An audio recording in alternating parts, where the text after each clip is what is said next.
Hello and good morning everyone. I welcome you all at OSIS. I hope everyone is doing well. So today is 5th January 2025 and we are going to discuss important news and articles from The Hindu newspaper. So let's see आज कौन कौन से important topics हैं जो हमें यहाँ पर cover up करने हैं एंड आगे बढ़ने से पहले मेक श्योर करें आपने वीडियो को लाइक किया है, चैनल को सब्सक्राइब एंड शेयर करना ना भूलें एंड पीडीएफ के लिए ज्वाइन कीजिए Telegram channel EduVoiceIS. Link is provided in a description box. Okay, तो चलिए देखते हैं आज का हमारा पहला आर्टिकल यहाँ पर है. Okay, why public health nutrition policies need precise targeting. Okay, तो यहाँ पर देखिए हमारा एक टारगेट है. अगर हम देखें ग्लोबल न्यूट्रिशनल टारगेट, तो इस ग्लोबल न्यूट्रिशन टारगेट में हमने ये सेट किया है, वर्ल्ड हेल्थ के द्वारा इसको सेट किया गया है कि हमें जो आपका एनीमिया है, ठीक है, माल न्यूट्रिशन, स्टनिंग, वेस्टिंग, इन सबको हमें क्या करना है, रिड्यूस करना है. बट हम क्या देख रहे हैं कि ये और तेजी से क्या हो रहे हैं, आपके बढ़ रहे हैं, इनकी केसेस हमें ज्यादा दिखाई दे रहे हैं. सो ये will see global nutrition target was set up by the world health assembly as a key national indicators that the effect of public health policies in elevating maternal and child malnutrition. ये हमें maternal और जो child माल nutrition है उसे elevate करना है. Some of the targets was to reduce stunning by 40% in under 5 children. हमारा पहला टारगेट ये था कि हमें जो बच्चे 5 साल से कम उम्र के हैं, अंडर 5 जो बच्चे हैं, उनमें 40% तक जो स्टनिंग है आपकी उसको रिड्यूस करना है. एनीमिया वुमेन में जो होता है आपका स्पेशली रिप्रोडक्टिव एज में, उसे यहाँ पर हमें 50% तक क्या करना है, रिड्यूस करना है. And no increase in childhood overweight, और जो बच्चे यहाँ पर ओवरवेट होते हैं उसे भी हमें रिड्यूस करना है. So the recent evaluation of the global progress towards the achievement or of the targets was published recent. तो recent की रिपोर्ट आई है. This colossal analysis provided estimate of the progress at the regional and national level of 2004 countries. तो यहाँ पर 204 countries का regional और national level पर सारी चीजें देखी गई कि कहाँ पर कैसी क्या क्या चीजें हैं. 2050 तक हमारा टारगेट देखे, हमें इस टारगेट को अचीव करना है, लेकिन अभी भी हमें क्या दिखाई दे रहा है कि by 2030 it was projected that few countries, not India, would meet the targets for stunning and none would meet low birth weight, anemia and childhood weight. तो यहाँ पर ये कहा जाए कि 2030 तक भी हम इन टारगेट्स को मीट अप नहीं कर पाएंगे. ये सारी चीजें हैं. अब देखिए 21st सेंचुरी का ये फर्स्ट क्वार्टर है एंड हमें यहाँ पर एक फ्रेश थिंकिंग की जरूरत है. If the same sorry situation is to be avoided at the end of the next quarter of the century. Okay, तो यहाँ पर जो स्लो प्रोग्रेस है उसमें हम किसको ब्लेम कर सकते हैं कि मतलब ऐसी स्लो प्रोग्रेस क्यों हो रही है, हम इतने सारी चीजें लेकर आ रहे हैं.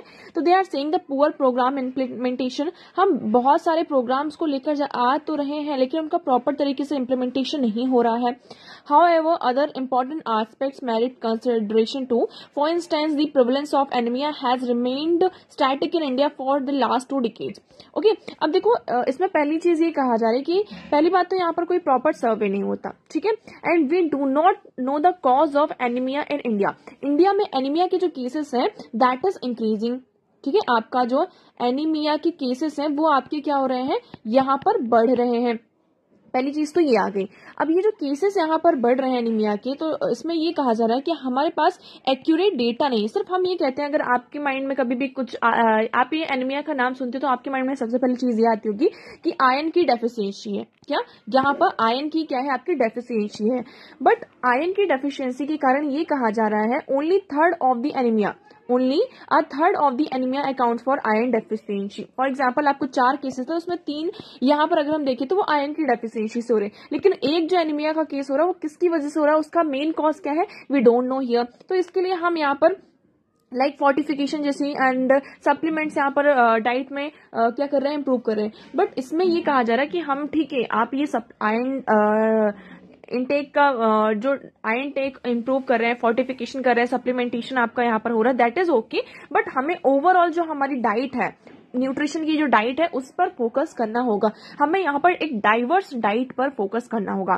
Second, the static anaemia prevalence backs the question of the matrix of the measurement which vary by context and method. In India, national survey of children showed that various venous blood anaemia. तो यहाँ पे जो Venus blood anaemia है ये बहुत ही ज्यादा prevalence है. ये आपका WHO के द्वारा भी रिकमेंड किया गया है. वॉज रफली half of the capillary blood based on the comparable national surveys. तो यहाँ पर ये है कि हमें हम प्रॉपर तरीके से एनीमिया को डायग्नोस्ट ही नहीं कर पा रहे हैं। हमें सिर्फ अगर एनीमिया का नाम आए तो सिर्फ हमें इतना पता है कि हाँ आयरन की डेफिशिएंसी है।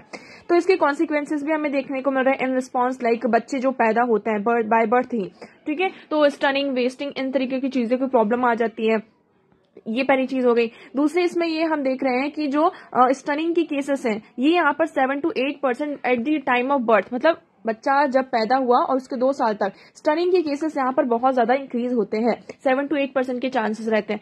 तो इस टाइम पर हमें बच्चे का जो न्यूट्रिशन है उस पर बहुत ज्यादा फोकस करना होता है, ठीक है। ओवर फीडिंग भी नहीं करनी है, ओवर फीडिंग से यहाँ पर ओवर वेट हो जाएगा, that will be also difficult for us to manage here.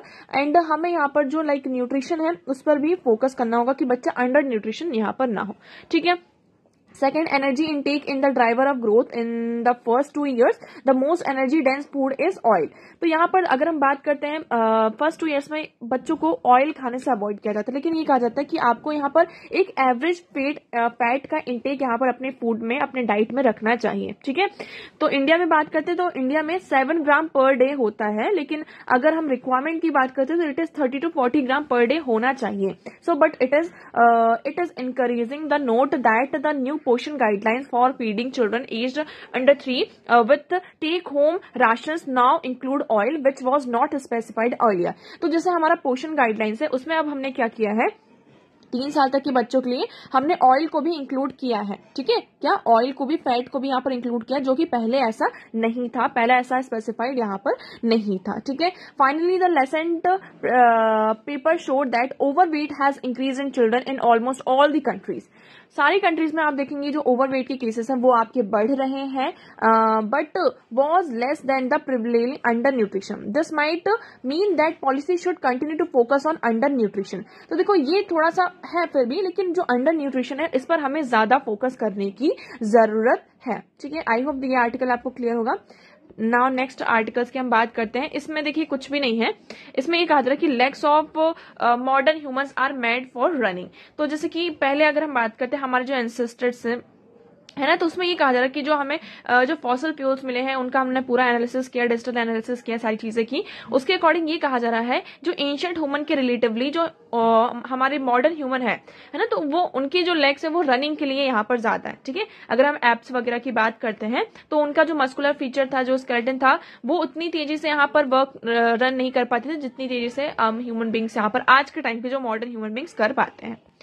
Next article है hunt for life on Jupiter's moon hits and ice block. Okay, so देखो जुपिटर का जो मून है, जैसे इंडिया का मून है, ठीक है, सॉरी इंडिया का moon, I am really sorry, earth का यहाँ पर क्या आर्टिफिशियल जो सैटेलाइट जिसकी हम बात करते हैं वो एक मून है। इसी तरीके से जुपिटर का जो मून है ये कौन, Europa, is much thicker than scientist had thought. तो साइंटिस्ट ने सोचा था कि यहाँ पर क्या होगा, आपकी लाइफ होगी, लेकिन हमें क्या मिला, नासा का एक जूनो स्पेसक्राफ्ट था, उससे यहाँ पर मेजरमेंट और ये सारी चीजें कलेक्ट की गई और ये पता चला कि जो जुपिटर का मून है यूरोपा, ठीक है, यहां पर हमने देखा कि जो आइस का क्रस्ट है that is 35 kilometre thick.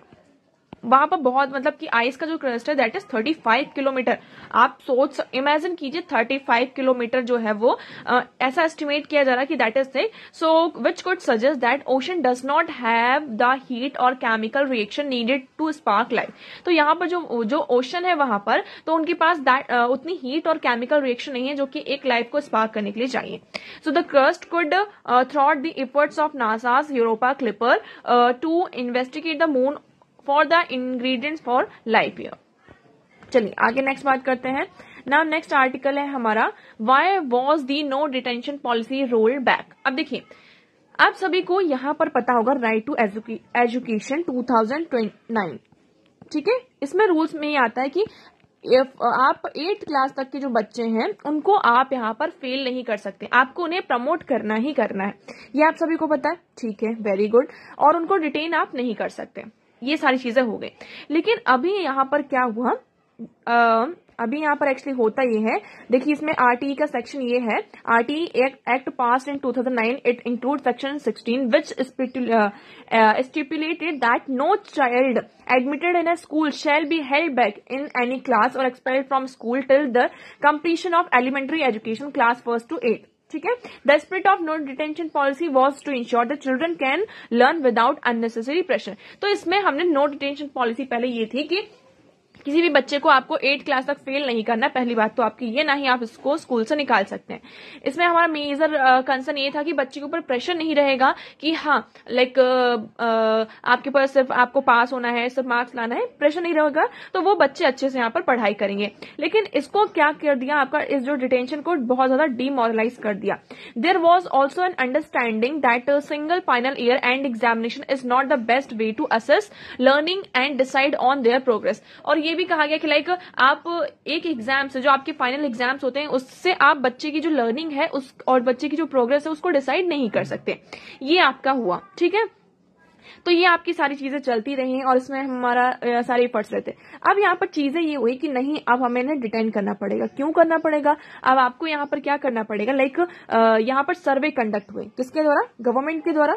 Government ने सर्वे कंडक्ट की और प्राइवेट एंटिटीज ने भी सर्वे यहाँ पर कंडक्ट किया। आपको यहाँ पर प्रथम जो एक एनजीओ है, इसकी असर की report, annual status of education report आती है, उसके अकॉर्डिंग ये बताया गया कि क्लास 5 का बच्चा है, ठीक है, उसमें क्लास 5 का बच्चा क्लास 2 की जो रीडिंग है ना, क्लास 2 का जो लेवल का टेक्स्ट बुक की जो रीडिंग है, जो प्रॉब्लम्स है, वो उसको सॉल्व नहीं कर पा रहा है, ठीक है। जो बेसिक से बेसिक है वो सॉल्व नहीं कर पा रहा है आपका। टीचर्स यहाँ पर क्या कर रहे हैं? टीचर्स यहाँ पर यह कर रहे हैं कि ठीक है, लाइक आपका 8th क्लास तक तो फेल करना ही नहीं है, तो आप नॉर्मली क्या कर दो, एग्जाम तक नहीं लेते टीचर्स। ये सारी चीजें यहाँ पर प्रॉब्लम आ रही है, ठीक है। So she noted that government school in many state simply stop testing in any form until class 5, automatically promoting children. वो ऑटोमेटिकली क्या कर रहे हैं, यहाँ पे बच्चों को प्रमोट किए जा रहे हैं without bothering to find out if they had acquired grade specific skill and knowledge. तो वो सिर्फ उनको प्रमोट किए जा रहे हैं, ऐसी रिपोर्ट आई। तो अब यहाँ पर ये कहा गया है कि ये जो नो डिटेंशन वाली पॉलिसी थी, इसको फिर से आपका रोल बैक किया गया है। अब ये कहा गया कि जैसे कि बच्चा फेल हो गया, तो आप उसे क्या करेंगे, 2 महीने का यहाँ पर उसको फिर से प्रॉपर तरीके से उसको पढ़ाया जाएगा और 2 महीने बाद उसका एग्जाम लिया जाएगा, और वो पास करता है तभी आपको क्या करना है, उसको आगे बढ़ाना है, अदरवाइज आपको उसे रिटेन करना है। तो ये हुआ हमारा। So in the name of promoting all student in the younger classes, we are adversely affecting them in later life. आप ये जो यहाँ पर कर रहे हैं, तो इससे ये कहा जा रहा है कि अभी तो आपने इसको प्रमोट कर दिया, दैट इज ओके, लेकिन आगे वाले टाइम पर उसको यहाँ पर लाइक फिर उसके बाद बोर्ड होते हैं, हमारे सीबीएसई बोर्ड होते हैं, 10th में बोर्ड होता है, 12th बोर्ड होता है, उसके बाद आप लेटर एकेडमिक ईयर्स में आप उसकी लाइफ को क्या कर रहे हैं, अफेक्ट कर रहे हैं, ठीक है। और कोविड-19 के कारण तो और ज्यादा यहाँ पर लर्निंग गैप हमें देखने को मिला है, डिस्ट्रप्शन हमें देखने को मिला है। सो अभी यहाँ पर ये कहा जा रहा है, वे फॉरवर्ड ये है कि टाइमली हमें रेमेडियल एक्शन की जरूरत है in every stage. There must be regular assessment done the school level in every class. School level पर हर एक क्लास का यहाँ पर रेगुलर असेसमेंट होना चाहिए, कहाँ पर कैसी चीजें चल रही हैं, ओके। और जो क्लास टीचर है, she should be responsible, she and he should be responsible, like कि आपका कहाँ लर्निंग गैप आ रहा है, तो उस चीज को आपको मॉनिटर करना है और उसके अकॉर्डिंग बच्चे को यहाँ पर गाइड करना है। आपको बच्चे को यहाँ पर टीच करना है, पढ़ाना है, उसको गाइड करना है कि नहीं बेटा ऐसा नहीं ऐसा होगा, ठीक है, जस्ट लाइक दैट, ओके। कई बार ये भी कहा जाता है, डॉक्टर रामचंद्रा ने यहाँ पर ये कहा कि अकाउंटेबिलिटी यहाँ पर चेंज होनी चाहिए। कई बार क्या होता है, जो टीचर्स होते हैं, जो फ्रंट बेंच में बच्चे होते हैं, सिर्फ उन पर फोकस करती हैं, ठीक है, उन पर फोकस किया जाता है, जिसकी वजह से जो बैक बेंचर्स होते हैं वो छूट जाते हैं, पीछे छूट जाते हैं। तो हमें हर एक बच्चे पर फोकस करना होगा। ये जो डिस्क्रिमिनेशन है क्लासरूम में सोशियो इकोनॉमिक बैकग्राउंड के कारण भी कई बार हमने बहुत सारे प्लेसेस पर ऐसा होता है, ठीक है। आपकी प्लेस पर नहीं हो रहा, that is very very good here, but in some places socio economic background के तहत ये भी देखा जाता है कि आप किस बैकग्राउंड से बिलोंग करते हैं, उसके अकॉर्डिंग आपको ट्रीट किया जाता है। So that is very wrong here. So हमें सबको इक्वली ट्रीट करना होगा। So there must be some consequences for teachers also, not just the student as well as incentives to ensure this, she urge, okay. I hope this article is clear. Now next one is why is rupee weakening against dollar. अब देखो यहाँ पर क्या हो रहा है, rupees हमारी week हो रही है डॉलर के अगेंस्ट में। आज के टाइम पर आपका जो $1 है इज इक्वल टू 85.81 रुपीज, ठीक है। ये है हमारा एक्सचेंज रेट आज के टाइम पर है। ऐसा क्यों होता है? देखो आप सभी को यहाँ पर पता है, डिमांड और सप्लाई वाला जो एक सिस्टम है हमारा, ठीक है, डिमांड एंड सप्लाई। जैसे कि किसी चीज की डिमांड है यहाँ पर मार्केट में, यहाँ पर डिमांड क्या है, उस चीज की बढ़ रही है। आप ऐसा समझिए, demand in the sense supply यहाँ पर सेम है, 10 पेन यहाँ पर मार्केट में आ रहे हैं, 10 के 10 ही पेन यहाँ पर मार्केट में आ रहे हैं, ठीक है। उसका प्रोडक्शन 10 पेन का ही प्रोडक्शन यहाँ पर हो रहा है, लेकिन यहाँ पर उसकी जो डिमांड है यहाँ पर 20 पेन की हो गई। तो इससे क्या होगा, ये जो पेन है आपकी, इनका जो प्राइस होगा वो बढ़ जाएगा, ठीक है। अब सेम चीज है, 10 पेन का प्रोडक्शन हो रहा है, लेकिन डिमांड क्या है, सिर्फ यहाँ पर 10 पेन्स की, 5 पेन्स की ही आ रही है। तो इससे क्या होगा, उसका जो प्राइस होगा वो कम हो जाएगा। तो सेम चीज क्या हो रही है आपकी इंडियन रुपीस के साथ हो रही है। तो इसमें आपने देखा होगा कि आफ्टर कोविड इसके पीछे रुपीस का ये जो फॉल डाउन हो रहा है, इसके पीछे मेन रीजन क्या है, आपको ये मेन पता होना चाहिए। सो पहला रीजन इसमें ये कहा जा रहा है कि जो ग्लोबल इन्वेस्टर्स हैं, है ना, वो यहाँ से पुल डाउन कर रहे हैं, मतलब कि फॉरेन जो इन्वेस्टर्स है वो इंडिया से एग्जिट ले रहे हैं। इसका मेन रीजन ये है कि बहुत ज्यादा रुपीस पर प्रेशर हो रहा है, इसके कारण रुपीस पर प्रेशर आ रहा है। Global investors have been shuffling their investment across countries as central bank recalibrate their monetary policies to varying degree.